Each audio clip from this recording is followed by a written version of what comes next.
What if Anakin was on Coruscant when the Separatists invaded at the beginning of Revenge of the Sith? That's what we're going to go over today.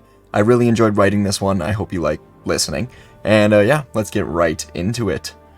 Anakin was on the planet Tyth, which the Republic had recently invaded, as he prepared for a conversation with Supreme Chancellor Palpatine. For months, Anakin had been stuck in the Outer Rim sieges, with little to no contact with his wife, Padme. He missed her desperately. He would do just about anything to go back to Coruscant. Obi-Wan was no help, the Jedi were no help, and so now Anakin spoke with a hologram of Palpatine. He told the Chancellor that he needed to come home. He missed Coruscant. The war was draining him. He could not do this for much longer. And Palpatine sat in silence for a moment, then spoke, saying that the Jedi Council is using him as a pawn in this war, and Palpatine said that Anakin has every right to be upset. And after some more conversation, Palpatine said that he will try to arrange for Anakin to come home as soon as Tyth is completely under Republic control. No less than a week, Palpatine said, before hanging up. And for Anakin, this was fine. He wanted to go home now, but at least he finally knew when he could return home. He was about to turn away and go back to Obi-Wan when his comlink began to beep. He looked down and was shocked to see that it was Padme. They hadn't spoken in a while, so something must be important to call. Anakin answered with a smile as the hologram of his wife emerged. But she was not smiling like he was. She looked rough. Padme told Anakin that she felt really terrible, sick to a point where she could barely move the last couple days. Anakin was immediately flooded with concern, and Padme explained that it must be from the stress of the war, along with... and she trailed off. Anakin was panicking now, and frantically asked what else it was. Padme sighed, replying that the stress of war, along with her pregnancy, may be causing this illness, and Anakin nearly dropped to his knees. All he could say was, "You're pregnant with our child," and Padme nodded, smiling for the first time. Anakin was battling with concern and joy in his heart, then told Padme that he would come back immediately. He would not let her suffer like this alone. Padme said she had 3PO with her, but Anakin did not care. He was going home. Anakin ended the call and ran over to Obi-Wan. His old master was taken aback by Anakin's urgency, and Anakin said that he had to return to Coruscant. It was the Chancellor's orders. Obi-Wan wanted to press Anakin on why this was happening, but his former Padawan was already in his starship. Both of them knew Tyth would be won with or without Anakin, but Obi-Wan always preferred going into battle with him. He shook his head as Anakin rose, jumping into hyperspace. But on Coruscant, a sinister plot was beginning to unfold. Chancellor Palpatine, who had just made sure Anakin would be off-world for another week, spoke with Dooku and Grievous. It was time for the most important battle of the war, the invasion of Coruscant. Palpatine laid out the grand plan to Dooku and Grievous once more, knowing that once he is captured, Anakin will be called back to save him, and he will give himself to the dark side in no time. Palpatine smiled as he ended the call with Dooku and Grievous. Everything was proceeding as he had foreseen. Grievous began to ready his forces for the huge invasion, as Dooku prepared for his role in it all. Soon, Coruscant would truly feel the war. Padme had been lying down in her bed since her talk with Anakin. She lost track of time, and was wondering if he truly was coming back to her anytime soon. But as she nearly drifted off to sleep again, she heard the door open, and the familiar sound of Anakin hurrying through the home. He ran into the room, and the two shared a smile and embrace, after being away from each other for months. It was wonderful. Anakin was breaking the orders of the Council and the Chancellor, but right now all he cared about was Padme. Finally, he was away from the war, safe at home on Coruscant, and he sat with her, talking about their future with their child after this war, living in peace. And inside the Jedi Temple, Grand Master Yoda reached into the Force. Something was off. Sometimes, when the Force was at peace, he could see through the eyes of his fellow Jedi, like a remote temple beacon. Or when the Force was at its best, he could speak to Qui-Gon Jinn. But today was not one of those days. Today, the current of the Force was poisoned. It was a mess. It was dark. Throughout his life, the dark side was never truly gone, but it was always hidden, small, But throughout the war, every day the darkness grew, and Yoda was still trying to get used to it all. Now, in this moment, Yoda understood some things. For thousands of years, the Sith were not merely waiting for a moment to re-emerge, they were waiting for something. They were waiting for the one strong enough to be birthed by the Force and become the weapon of the dark side. Yoda knew that the Sith were aware of Skywalker, the Chosen One, and he wondered how the boy would react when the Sith come to him. And Yoda wondered why this was so clear now. He felt into the Force, and in the center of the darkness surrounding Coruscant, he found Skywalker. He was here. But then Yoda felt a new disturbance in the Force, an attack. As Anakin and Padme lay together, happy to finally be together, Anakin felt something. Frantically, he ran to the balcony and looked to the sky. It couldn't be. But it was. Coruscant was under attack. The war followed him wherever he went. In the temple, Yoda saw Mace sprint into the room to find him. Immediately, Mace told Yoda everything. Masters Stas Ali, Sazy-Tin, Kit Fisto, and Shaak Ti were sent to the Senate to evacuate the senators and find Palpatine. But Yoda had a sudden idea. Skywalker. He told Mace that Skywalker was on-world, and he must be sent out to protect Palpatine. This, perhaps, could bring out the Sith Lord. Mace agreed, and ran out of the temple, into battle. Anakin Skywalker was watching the sky as countless Separatist transports dropped down into Coruscant. How was this possible? But Skywalker had to prepare for battle, and he answered his comlink to find Master Yoda giving him a mission. Yoda didn't ask why he was here. There was no time. Instead, Yoda assigned Anakin to go to the Chancellor's office, protect him from this invasion. Anakin said it would be done, and ended the call. Padme came up behind Anakin, and she said she was feeling better, good enough at least to go with him. She knew that Anakin would be completely distracted with her safety, for every second that she wasn't with him. Anakin knew it was a risk bringing her into battle with him, but he promised to keep her safe as they got into her airspeeder, headed for the Chancellor's office. Throughout Coruscant, Jedi were being dispatched to do whatever they could. Mace Windu was on the ground with Yoda, holding back Separatist forces from reaching the Senate building.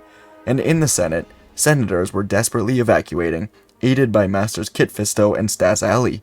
Shaak Ti and Agen Kolar were working on crowd control, getting citizens to safety, and Sazy-Tin led the attack through the air. The Jedi were spread thin, and Chancellor Palpatine sat at his desk, looking out at the battle, wondering what Jedi would be coming to ensure his safety.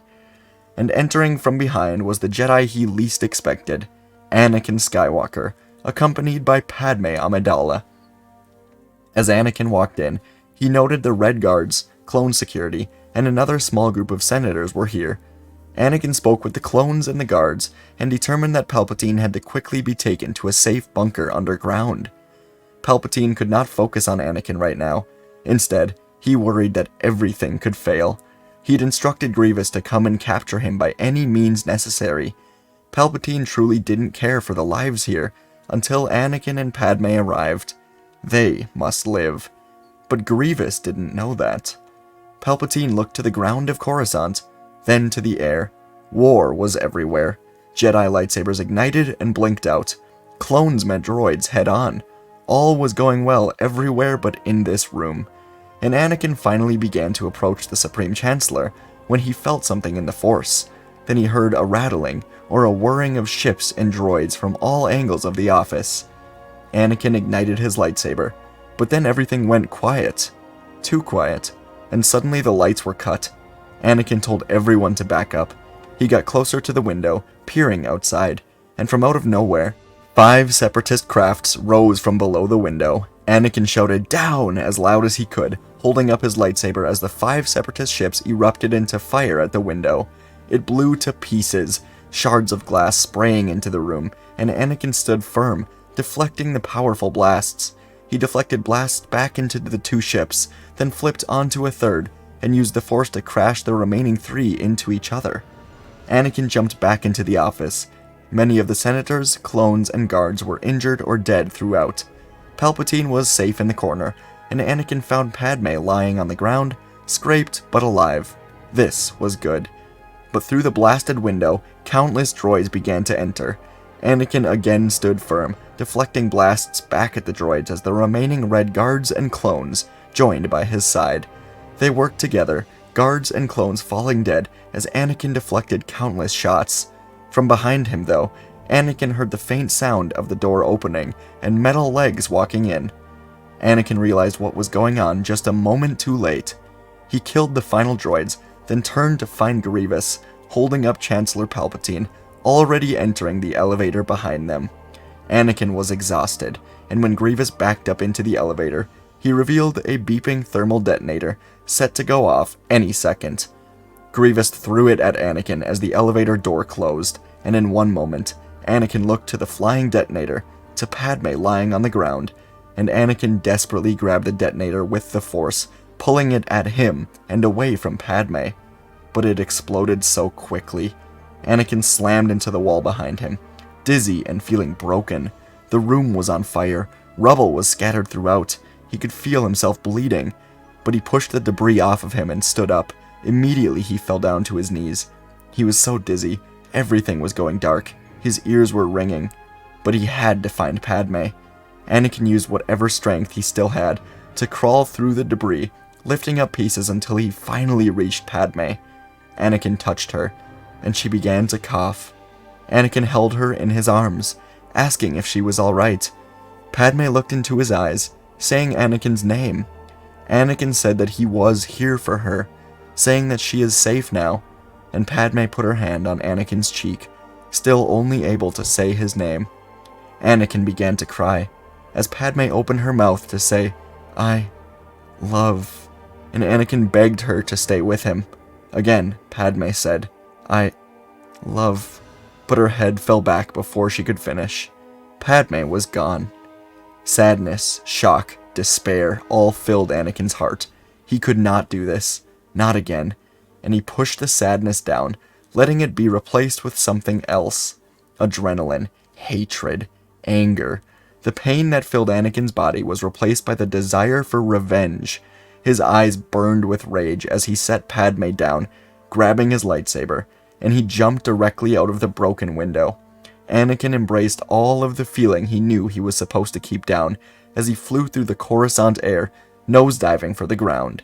Eventually, Anakin landed right atop a vulture droid, then jumped from droid to airspeeder, getting closer to the ground until he eventually was able to jump directly to the ground, landing with a slam. Anakin looked straight ahead to see Grievous and the two Magna Guards loading Palpatine onto their ship. Grievous turned, laughing as he ignited all 4 lightsabers, but Anakin grabbed hold of his robotic ribcage and immediately started to crush it. Grievous erupted into a violent cough and wheeze, falling to his knees as Anakin climbed the ramp. As Anakin reached him, Grievous was able to stand up, 4 lightsabers still ready, and he swung at Anakin. But in 2 swift cuts, Anakin cut off all 4 of Grievous's hands, then spun around with his own lightsaber, stabbing Grievous through his now exposed heart. Grievous fell to the ground, only now a pile of spare parts. Anakin kicked him off the ramp and walked inside. The 2 Magna Guards stood ready for battle, but Anakin lifted them up, crushing them into the ceiling and ripping them apart. Anakin looked up to Palpatine now, telling him he was safe, and he escorted the Chancellor safely out and to the bunker. Palpatine looked to the guards, then to the now destroyed General Grievous, and then to Anakin. Something had clearly gone terribly wrong. Perhaps this was good. Palpatine asked where Senator Amidala was, and Anakin paused in his step. He said, "Padme is gone. I couldn't protect her. I wasn't strong enough." And the 2 of them entered the bunker together, alone, and Palpatine opened himself to the Force.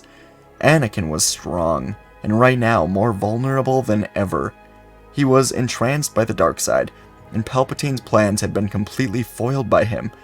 But perhaps this was the moment that he needed. Anakin paced the room. He told Palpatine that he promised Padme that he would be strong enough to save her.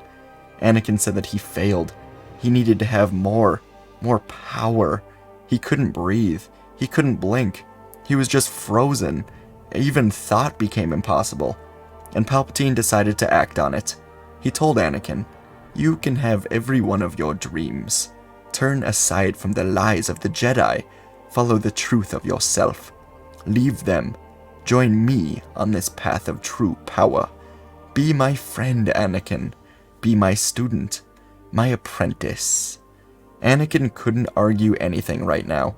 Words couldn't come to him, and Palpatine continued on, saying, "All these years, I have watched over you, my boy, watched you grow, until now as you are ready to understand your place in all of this." Finally, Anakin spoke, saying, "The Chosen One." Palpatine leaned in and said, "Exactly, my boy. The Chosen One. Chosen by me, Anakin. The power you felt against Grievous, it is only a mere taste of what I can give you. It has already begun to be unlocked." Anakin was feeling himself fall into this darkness. Almost all of him wanted to embrace this. He knew now, Palpatine was the Sith Lord, the key to the power. But then, a mistake that would change the fate of the galaxy. After decades of near perfection, Palpatine misspoke. Looking at Anakin, he said, "Perhaps the death of Padme Amidala was a necessary sacrifice." And the tunnel vision around Anakin seemed to sink in upon itself, as Anakin broke out of the dark side trance, realizing how selfish he was being after the death of his wife. And he was able to say only, "What?" Palpatine turned around and began to say, "I know that sounds bad," but was cut off as Anakin force-pushed him through the bunker and onto the streets of Coruscant.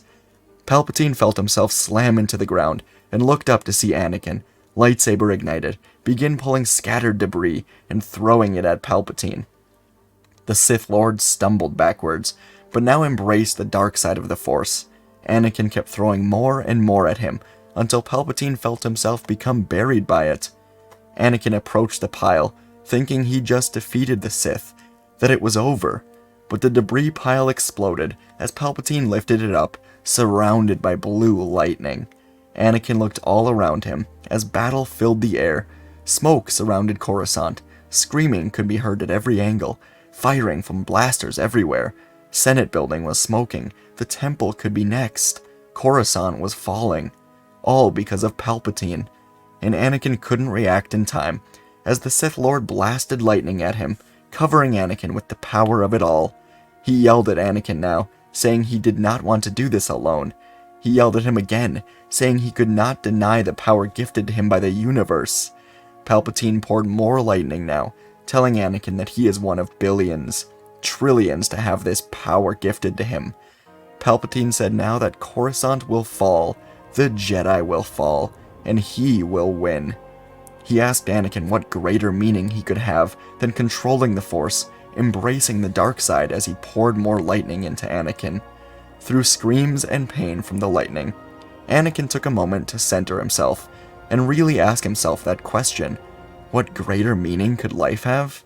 Anakin asked himself, and he remembered his mother, her love.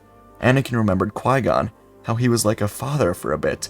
He remembered Obi-Wan, his brother, Ahsoka, Rex, the clones, the Jedi, his friends, his family. And Anakin remembered Padme. They were why he did anything. He lived for them.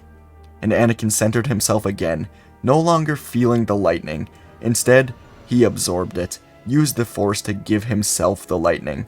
Anakin stood up, clenched his fists, and looked upon the horror in Palpatine's eyes as he watched Anakin rise. Anakin told Palpatine that he was the Chosen One, chosen for this, and he redirected the lightning back at Palpatine, sending the Sith Lord flying. Anakin followed, using the Force to throw Sidious back further and further, slamming through walls until he finally came to a stop. Sidious looked up to see Anakin approaching, and he knew it was over. Through coughing, wheezing, and some evil laughter, Sidious told Anakin that he had done well to strike him down, embrace the dark side of the Force. But Anakin didn't grab his lightsaber. Instead, he told Palpatine that he was not like him. He was the Chosen One, born to destroy the Sith, and the Force is his true ally. Palpatine had a look of failure on his face as Anakin called upon the lightning still coursing around him, blasting it all back at Sidious one final time to disintegrate him where he sat. He'd done it for Padme, and he calmed Master Yoda, telling him everything. Anakin ended the call, completely exhausted and weak, and fell forward as everything went dark. Eventually, Anakin opened his eyes to find Obi-Wan, Ahsoka, Yoda, Windu, and others around him. He looked for Padme, then remembered it all. The Battle of Coruscant, Grievous, Padme, Sidious. But now he was here in the Jedi Temple Medical Center. He asked what happened, and Windu said that he was right. There was a droid shutdown button hidden in Palpatine's office. The droids were shut down. Dooku was easily arrested from there. With Sidious dead, the war was over. The Senate was told that Sidious killed Palpatine, and then Anakin killed Sidious. A new Chancellor would be elected soon, and Anakin smiled to Obi-Wan and Ahsoka. He would need their support in coping with the loss of Padme. A week later, Anakin stood with his hood up on Naboo. Padme's funeral was beautiful and tragic, and she held the necklace Anakin gave to her so long ago. Anakin vowed to forever serve the people in a way that she would have wanted. And folks, that's where our story ends today. Let me know what you thought. Wanted to keep it all on Coruscant? All in that battle of Coruscant? Let me know. Thank you for listening, watching. Please leave a like. It helps so much. And I'll see you in the next video.